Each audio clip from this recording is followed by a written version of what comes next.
Sending traffic straight to an offer kills sales. Why you need a capture page? What is the functionality of your capture page? To simply capture your potential market's email address. Thereafter, you are building more of a deeper bond, deeper relationship with your community. For example, in the past, the present, and in the future, business, especially online business, is a relationship thing.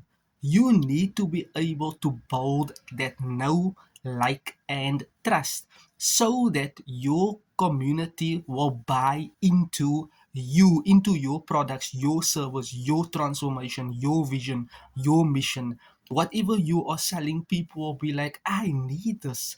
This will transform XYZ results. That is why you need a capture page to nurture your leads, to create more awareness, to build that deeper know, like, and trust, so that at a future date and time, or at the present time when you are sending out your email sequences, to actually build that relationships, adding more value up front, adding more relevant content to your market, solving the pain point, or educating, or being more transparent with what your products and service actually does, the benefits, the main purpose, functionality of what that does, can steer the needle closer for you to get online results. So do not send your traffic straight to an offer. Instead, send them straight to a capture page for you to build your email list. Building your email list equals currency.